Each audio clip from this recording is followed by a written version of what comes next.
colleagues, the time is now 11:21.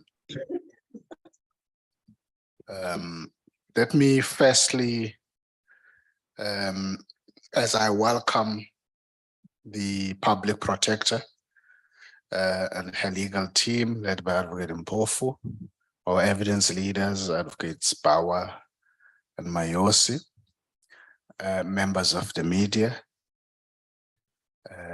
and members of the public.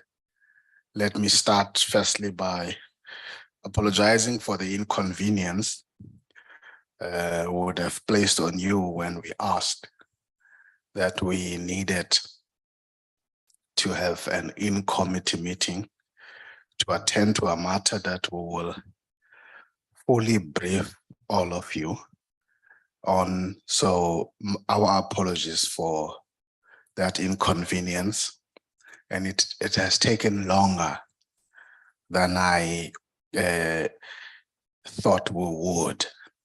And it became apparent in our discussion that we needed to apply our minds as a committee. So please receive our apologies on that.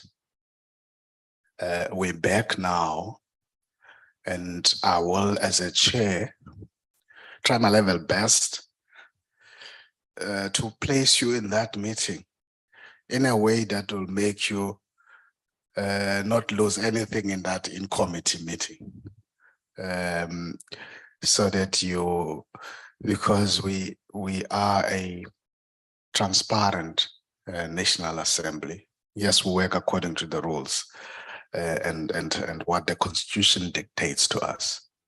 We ask that you excuse us because we wanted to entertain a matter that would have come to our attention as a committee through the legal advisor overnight from the witness. The witness would have shared with our legal advisor a text message that would have been sent by an ordinary South African to our witness, Mr. Mataboge, last night already.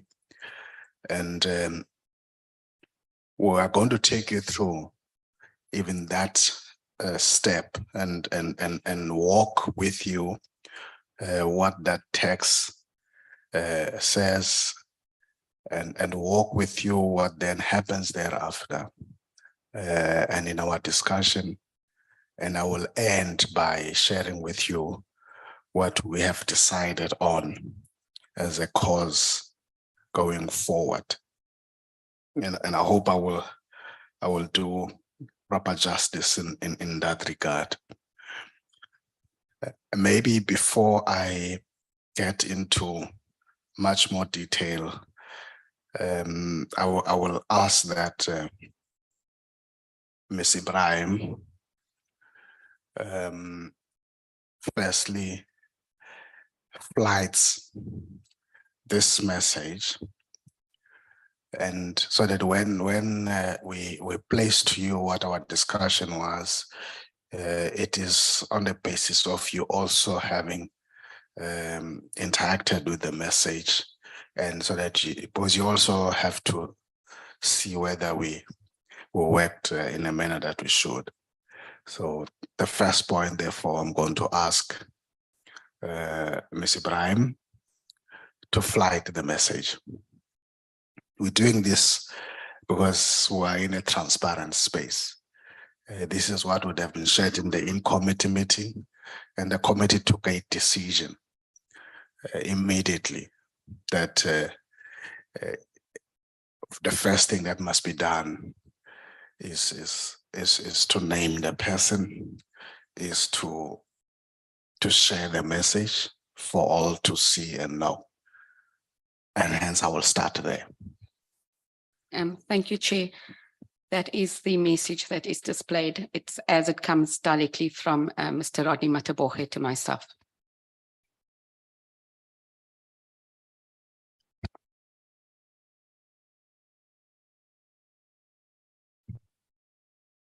It's sometimes nice when it is read, when we follow.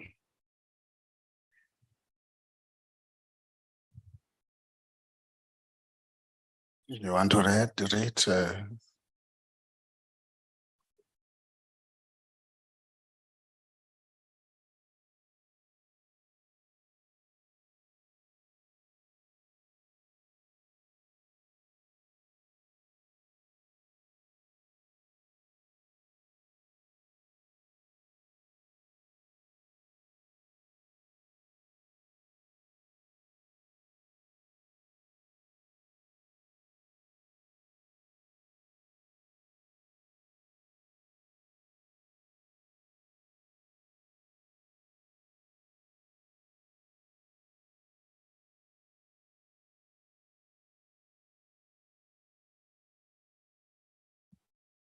Thank you very much.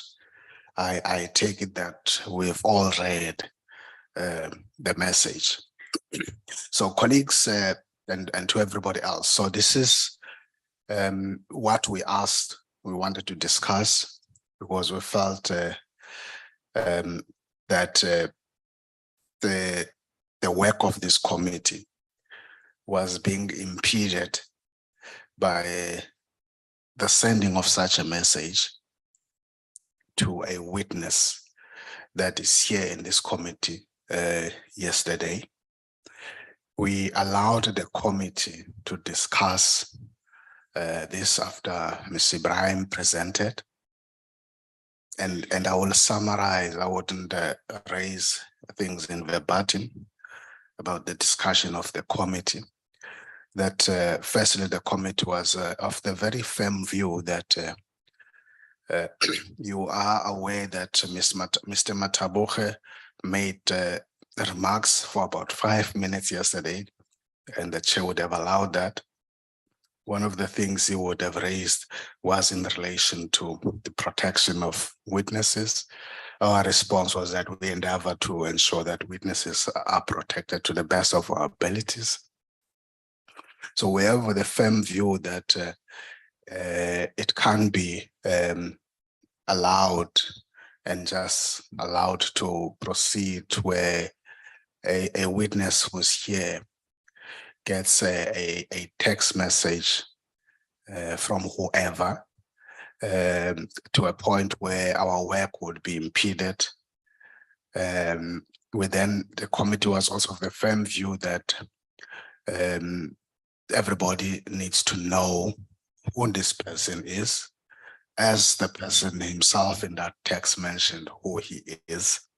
And that we firstly need to follow that up, because I would have asked as a chair before the start of this meeting that the secretary of the committee to phone this person before even the meeting started and ask this person, who's now Mr. Mojaki, so that was his name, to put whatever that he has in writing to this committee, and for him to desist interacting with the witness.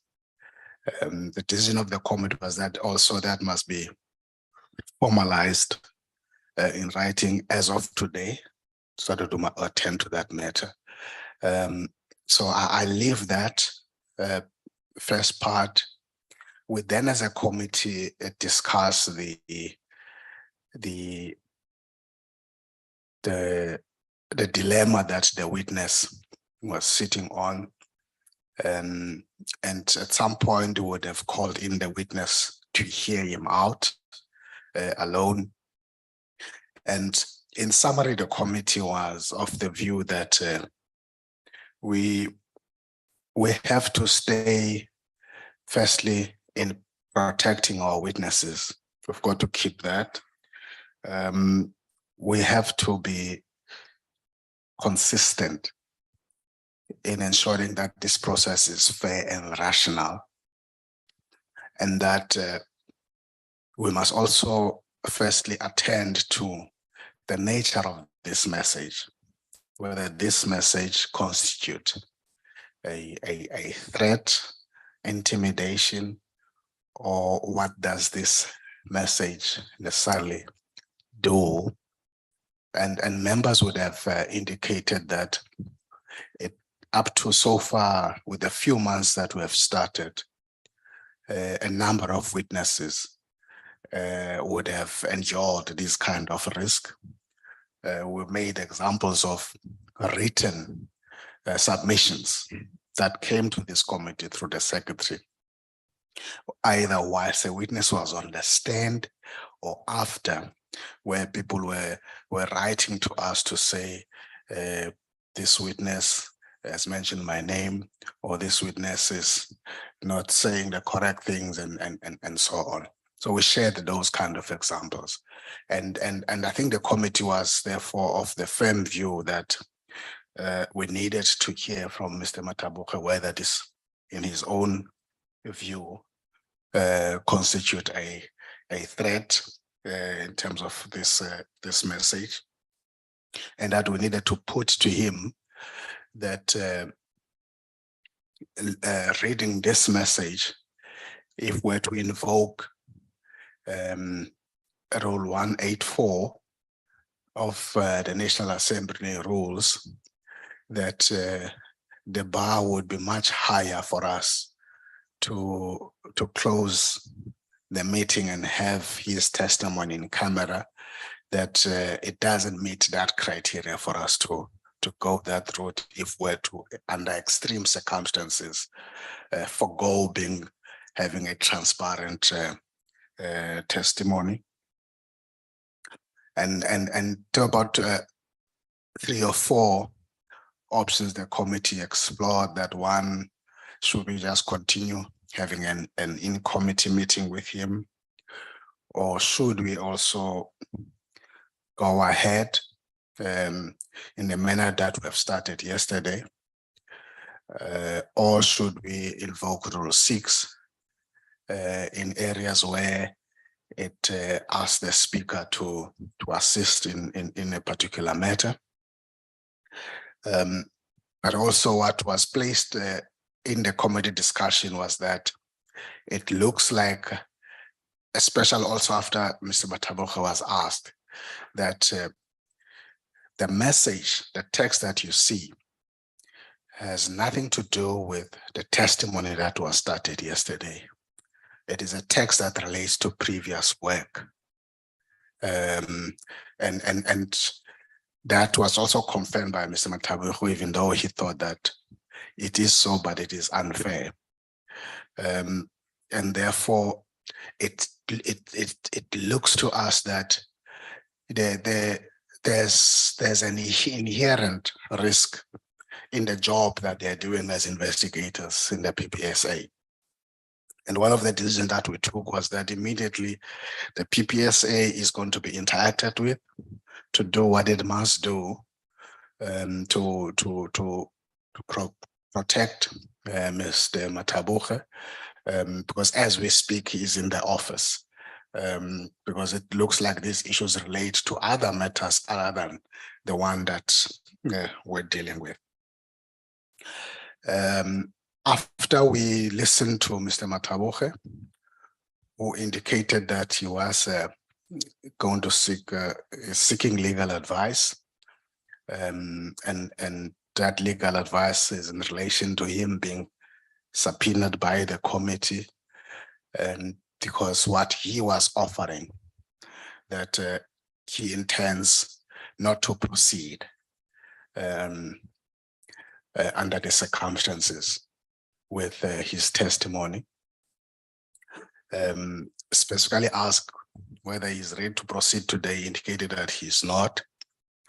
We then put to him that he would have been scheduled to be in front of this committee since yesterday, today, tomorrow being Thursday, as well as Friday, and would have indicated to him that we don't have an option as a committee not to conclude his testimony, would want to do that. And as a result, we have decided, therefore, that we are going to subpoena Mr. Mataboge.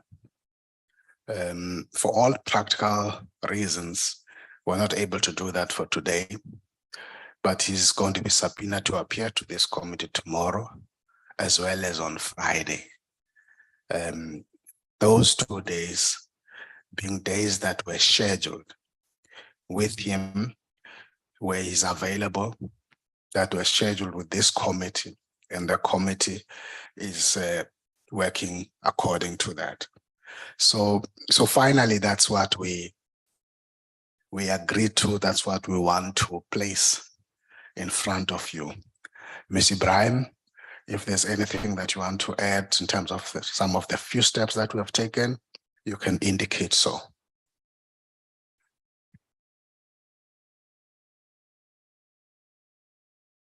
Thank you, Chair. Nothing to add except to say that the process from this point, since concurrence of the Speaker has already been obtained, is to instruct the Secretary to Parliament to issue the summons, and then it will be duly served. Thank you. Thank you, Ms. Ibrahim. Colleagues, that's the presentation of that in-committee discussion that we had as a committee. Honorable members, I hope that I would have accurately reflected our discussion, but feel free to add a point if I had missed a point not to mention here. If you think that there's a point that needs a particular mention, but that's to the best of my ability, the summary of our discussion that was in committee, that is now in the public as it was. Anybody with a grief for that summary amongst the members?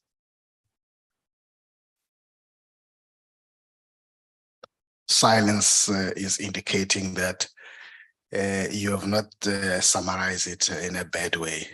It's proper. Thank you very much, honorable members, for that confidence. That's it, honorable members, colleagues, and everybody else. What this effectively means is that now being 20 to 11, we're not going to proceed any further with our committee today. We were in any case going to end at 1.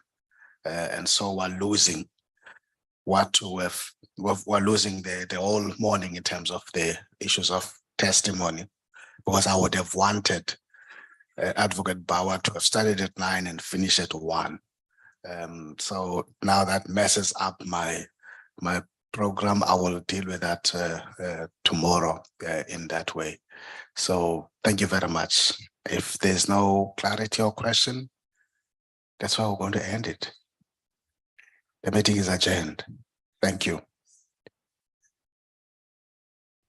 Recording stopped. And for you honorable members, to